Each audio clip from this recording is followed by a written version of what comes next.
हे सगळं माझ्या मम्मीने शूट केलं आणि राणीने बनवलं. थँक्यू दोघींना पण. नमस्कार मंडळी, स्वागत आहे तुमचं शिल्पासोबत स्वादिष्ट चविष्ट आणि बरंच काहीमध्ये. तर पहा, आज आपण रव्याचा पौष्टिक असा उपमा बनवलेला आहे. ते यात तुम्ही अनेक प्रकारच्या भाज्या देखील घालू शकता.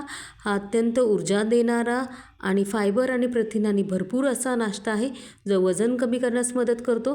तर तुम्ही अशा प्रकारचा उपमा अनेक प्रकारच्या पिठांचा देखील बनवू शकता. त्याला उकडपेंडी म्हणतात.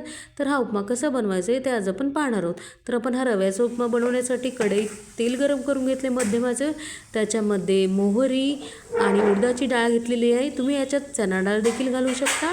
मी फक्त उडीद डाळच घातलेली आहे. तर बघा, छान आता हे परतून घ्यायचं आहे. छान परतून झालं की याच्यामध्ये आपण मिरची, कढीपत्ता, कांदा आणि टोमॅटो असं सगळं छानपैकी घालून परतून घेणार आहोत. तुम्ही एक एक करून देखील घालू शकता. आम्ही हे सगळं एकत्रच घातलेलं आहे.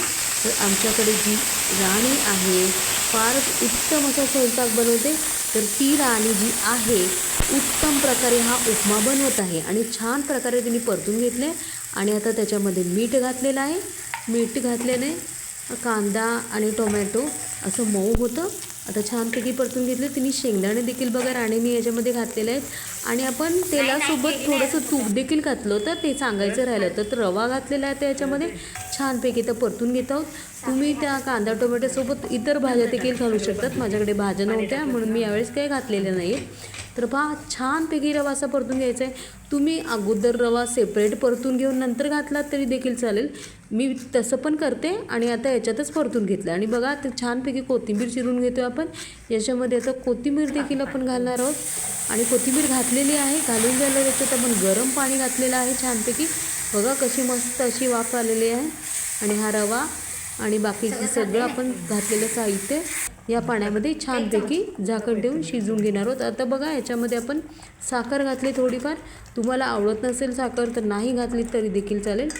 साखर घालून छानपैकी आता लिंबूचा रस आपण याच्यामध्ये घातलेला आहे. खूप सुंदर चव येते लिंबूच्या रसांनी. अशा प्रकारे हा आपला उपमा छान असा तयार झालेला आहे.